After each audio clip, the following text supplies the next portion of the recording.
Welcome, my name is Lisa. I'm with Queen Bee Creations. I'm an independent Stampin' Up demonstrator, and of course I'm going to be using Stampin' Up supplies. So anything that you need from what we're making today, you can purchase that online through me, and I would really appreciate that. Today we're going to play around with some designer series paper and do several different things. We're going to do this little card here, which is just a layer of DSP but split in the middle just to give it a little bit different look. We're going to do a drapery fold, and then we're going to make a gift card holder. So this comes undone and has a little note on the inside and would hold a gift card.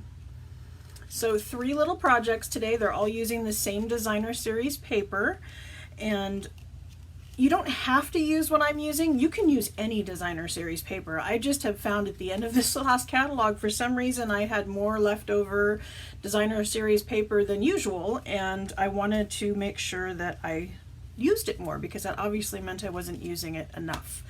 So, welcome. I thank you for joining me. Let me bring you down to my desk. Let's start out with the simplest one first, which is our little card here. I'm not even sure what this fold is called, but we're gonna play with it. So what you're gonna need is, I just have just a tiny leftover bit of designer series paper. When I was cutting it, I had this little strip. It's about 3/8 of an inch wide. Doesn't need to be that particular size. I just have a scrap of Whisper White. Then I have our card base, which of course is 8.5 by 5.5, scored at 4 1/4. Our top layer, which is 5 1/4 by 4. Then I've got our inside, and I'm going to do our inside in 2 layers. And so I have our 5 1/4 by 4, but then I also have a 5" by 3 1/4 just to mat the inside, just for fun. So that's what you're going to need for this card. It's going to be really simple. Oh, and I've also got 12 inches of ribbon. So you're going to, of course, take and fold your card base in half. You're going to turn the valley into a mountain. I have a tendency to put mine on my trimmer because there's this little ridge here, and then I can fold this over and make sure that the ridge matches. They're both shoved in there, and then I just push back, and then I can come in with my bone folder and burnish that so it's ready to go. Now this piece, what I'm going to want to do is bring this into my trimmer. I'm going to measure down to 2 inches. Halfway look to be just under 2 3/4. And then of course you have your cutting blade and your scoring blade. And then I took and put a strip of our tear and tape along the back side. Now I didn't remove the paper backing. I left that on there because it allows me to be able to read those numbers. I'm old. I need my bifocals. And this made it so much easier to see those numbers because I want to use them when I'm trimming sometimes. Today is a good example. And what I'm going to do is I'm going to take my little blade and I'm going to bring it down to the 2 inch mark. And so I'm able to watch the little groove that's in my blade and the little mark that's on our ruler.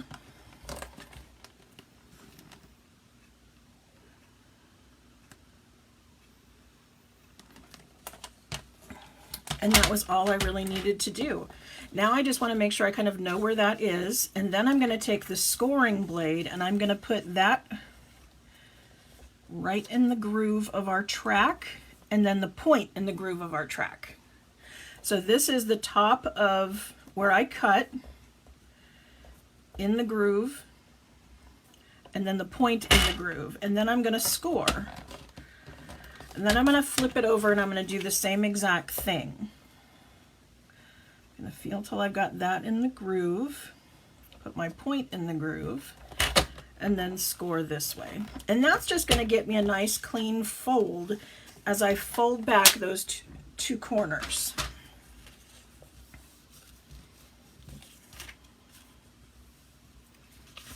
And that's pretty much all there is to it. Wasn't that easy? And then we're going to mount that on the front of the card.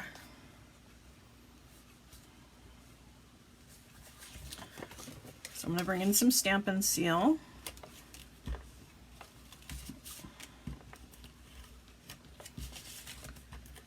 Now this is supposedly the trick with the Stampin' Seal when you're rolling it, is to flick over this way, to just give your hand a little bit of a thing, because the deal is, as it pulls along, it doesn't break off as easily as it used to.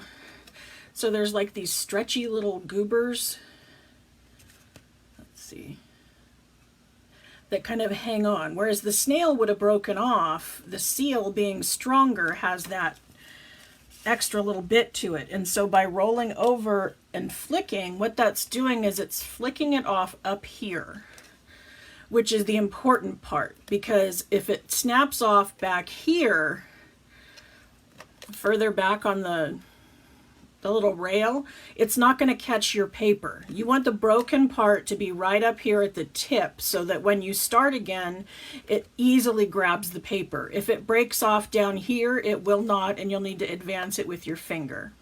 Just a little tip for you guys.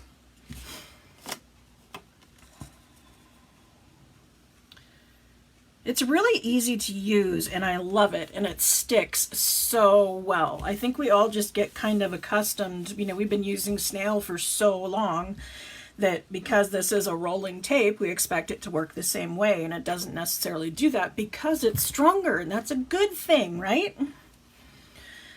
Okay, to hold these down, I'm going to just use a glue dot.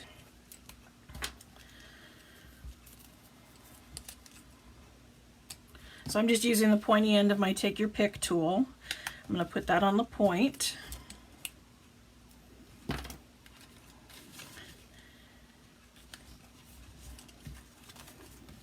And there's that. Now I wanted to wrap ribbon around there and then tie a bow in the front. Now I could come inside and I could wrap it around and then tie a bow on the front.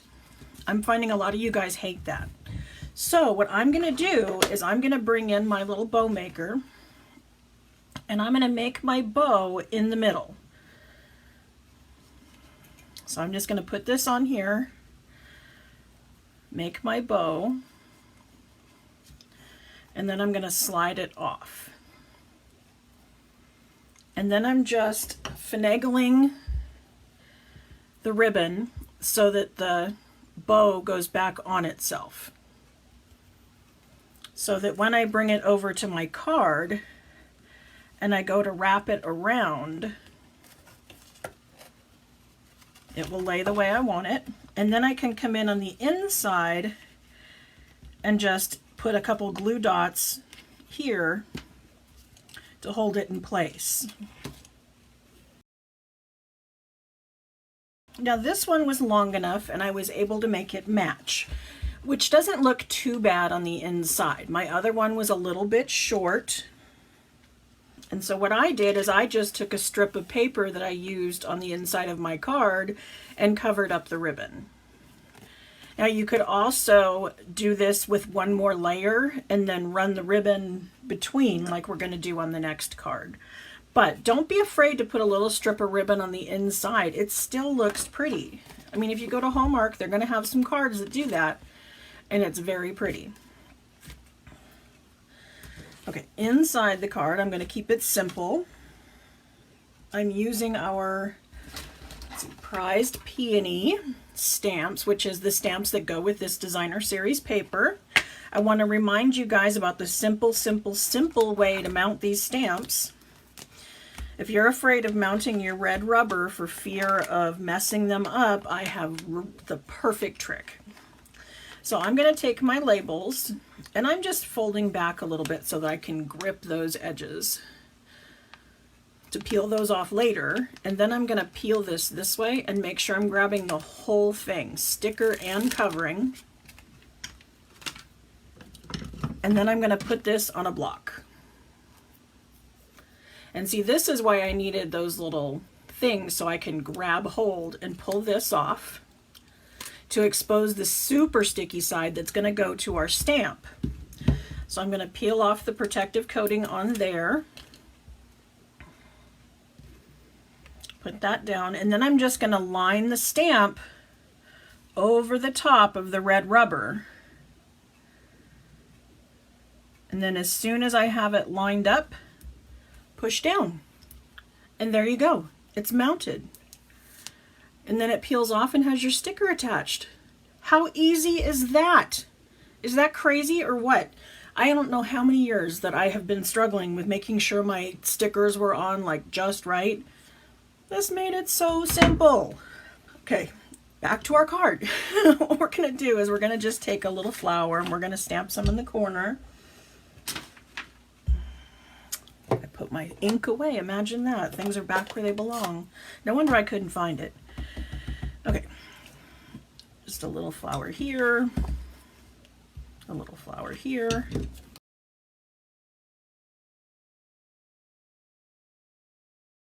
And then the last thing we need is our sentiment on the front. So I'm gonna bring in "Your sweet friendship refreshes the soul." And I'm gonna stamp that onto our scrap paper. Oh, and I had this strip because I was gonna show you how I covered up this. Now I would put the adhesive on the back of this so it's all gonna be hidden. Let it hang over the top and hang over the bottom. And then just cut off the excess. Because you know my saying, always better to be too long than too short. Then I'm bringing in our fancy label punch. Now I'm showing you how I went a little bit high. You can see it's not quite centered in the middle, and I did that on purpose because what I want to be able to do is to put a few pearls underneath it. This paper just screams for pearls. So I want to be able to make sure I included some.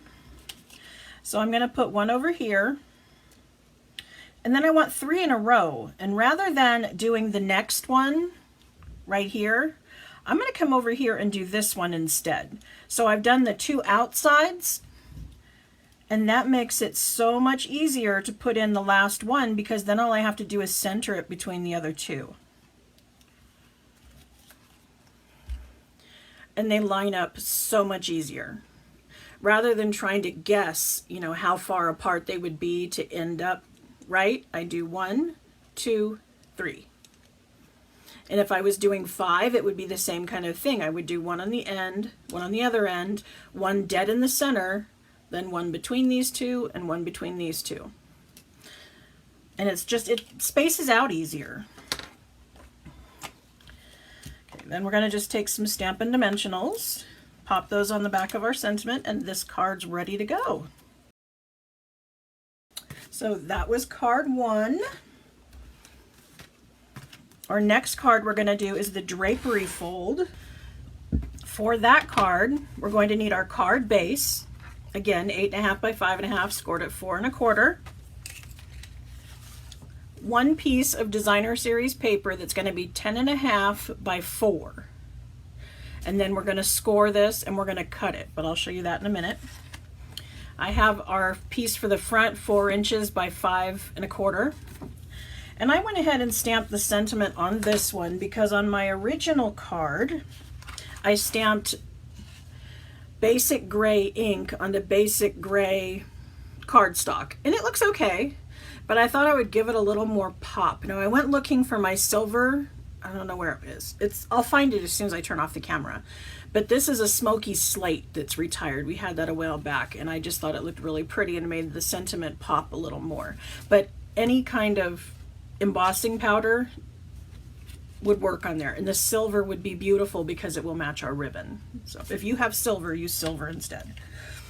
But that is 4 inches by 5 1/4. And then I have another one that is 3 3/4 by 5. And that's just our inside. So it could also be the 4 by 5 1/4. And then 12 inches of ribbon. Now for the scoring, I'm going to bring in my scoring tool, the Simply Scored, and I'm going to do this at 1.5 and 2.5. I'm going to skip 3.5 and go to 4.5, and then 5.5, skipping 7.5 and 8.5.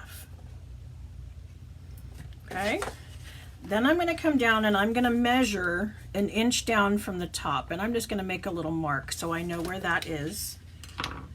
I think for you guys, I'm going to come in here with a pencil mark so you can see where they are.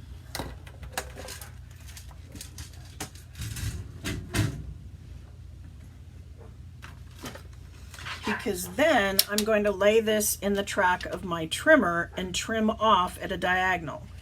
So I have marked this at the very first score line at that 1.5, and then 1 inch down from up here. We're going to lay this in the track. Again, I'm going to put that in the track and this in the track.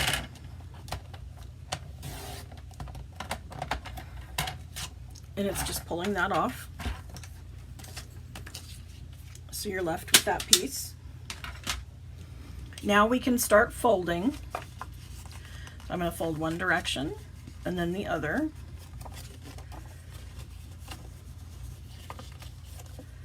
So it's kind of an every other. That's what gives us our drapery look. Making sure we've got nice good creases. And that's going to get mounted onto here. Now you notice it's kind of accordion-like, and that bothered me a little. So I went in and just stuck a glue dot. You don't have to. It was helpful for me as I was putting it together.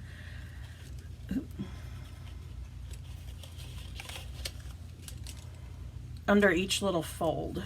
It's hidden, just kind of holds it together. Like I said, not necessary, but helpful. So there's our drapery part. So I'm just going to come in with some liquid glue.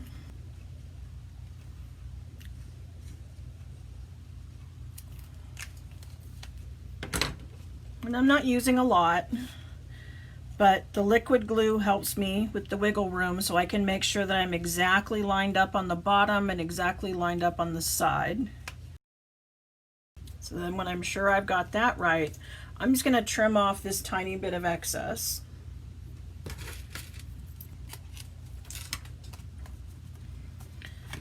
Then we're going to do another bow.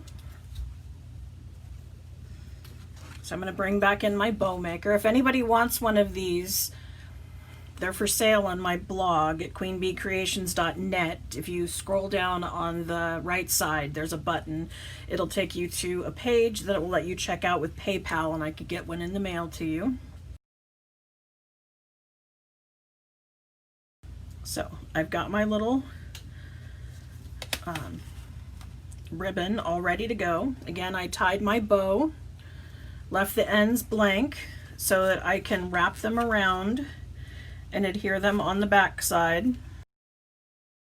And I'm making sure to adhere this on the back side, not on the front.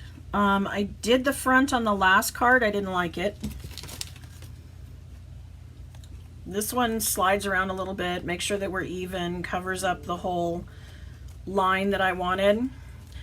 But there's a little bit of play. Now if I wanted to, I could go back in and I can stick some glue dots under there. But the first time I did it, I like ran the seal all the way across the front, and I don't know, it stretched it. It made it a little wonky. I mean, it doesn't look too bad, but it's not exactly straight in my eyeball. So again, one of those weird things that, you know, it doesn't bother you, don't worry about it. Bug the heck out of me. And I have a little bit extra ribbon that I can trim off. I have a separate pair of scissors that I use for my ribbon versus my paper. They dull the scissors differently, so your scissors will stay much sharper if you have one set that's for ribbon and one set that's for paper.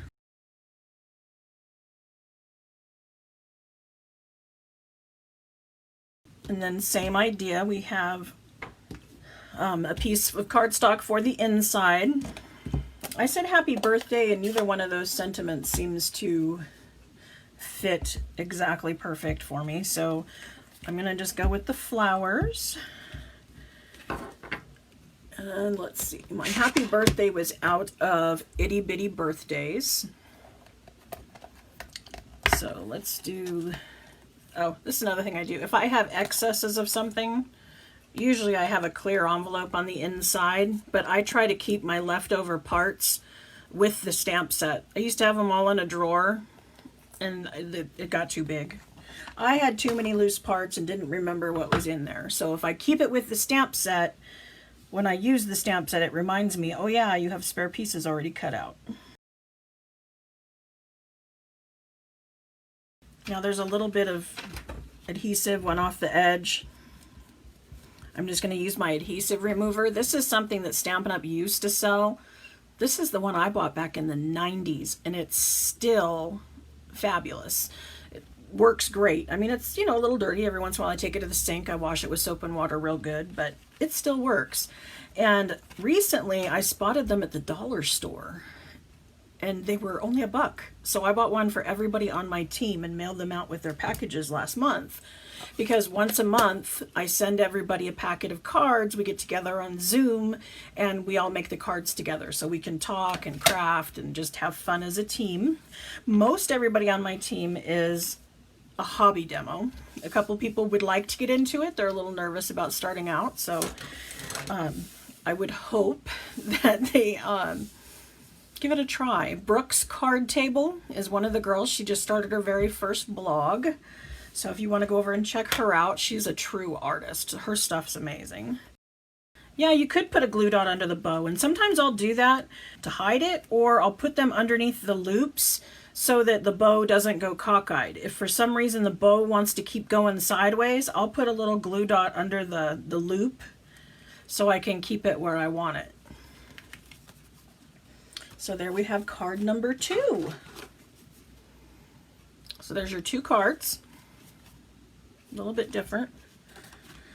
Now our last thing is a gift card holder, and it was made by the person that I got it from, Kelly Atchison. She did it on the envelope punch board. And so if you still have your envelope punch board, you can use this. You can come in, you can measure it at, I think it was 3 1/4. You would punch, score, rotate it, line up the score line with this, punch, score. Go all the way around. And it'll do the same thing that we're going to do on the trimmer. But because we don't sell this anymore, I'm going to show you guys how you can do it on the trimmer. So what I did is I took and measured 3 5/8 up that way and up this way. Because after I did the punch board, I laid it over and I kind of marked where the punches were. And the best way for the score lines to go was at the 3 5/8 and 3 5/8 here, and then on the opposite corner. So as we've been doing most of the day, we're going to line up our little tick marks inside the track, and then we're going to score it. And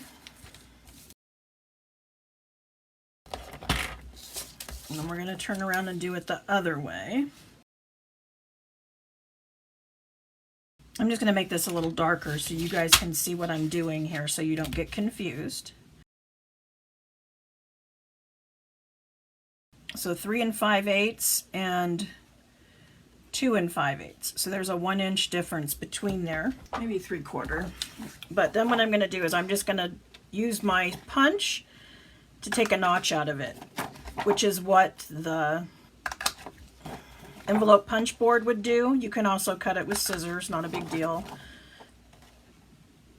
Just the idea is we want to fold on those score lines, and just notching out the corners is going to make sure that we don't get in the way. See, like this one I didn't get close enough, so you could just come along on the score lines and cut that way. Either way. Then we're just going to fold those in.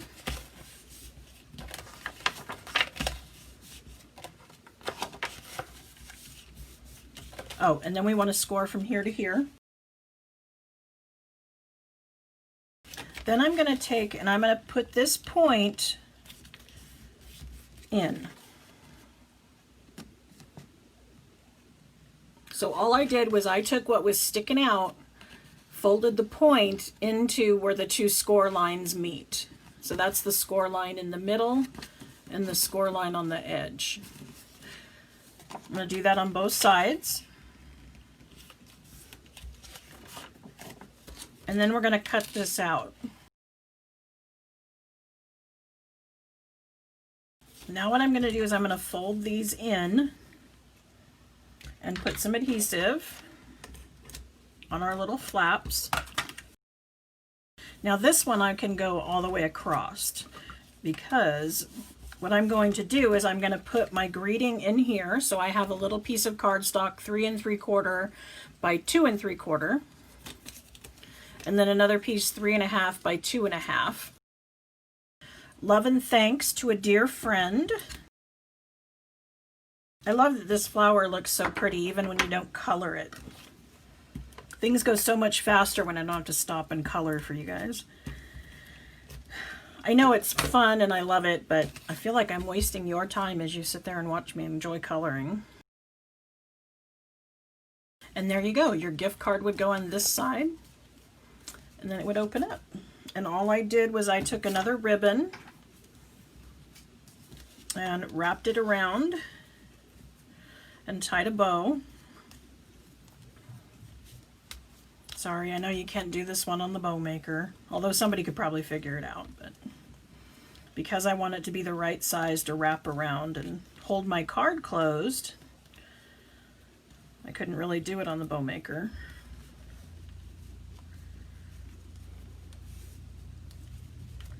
So as I make this messy bow, you know why I have the other thing.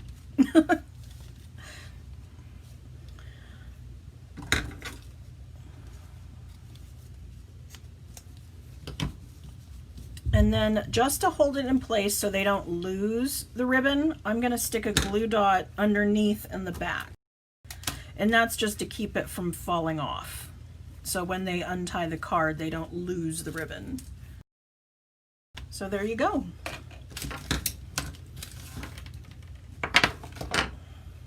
So that was our projects for today. I hope I didn't overwhelm everybody by doing 3 projects instead of 1, but I just felt like the last few times we've done Facebook Live, it's gone by so quickly. But it's because these cards are so easy. See, it's only been 38 minutes and we did 3 different projects. And we talked a little, so super fun. Those of you who like fancy folds are going to get excited about next week's card. What I'm going to do is called a wiper card. Now please never mind the retired designer series paper and my cover up of a ink blob. This was my prototype of what we're going to do next week. How cute is that? It's called a wiper card. And the little guy from inside pops out. How cute is that? So come back next Monday at 2:30 Mountain Time right here on my channel, and we're going to make this wiper card. So thanks for joining me, and I will see you next week. Thanks. Bye.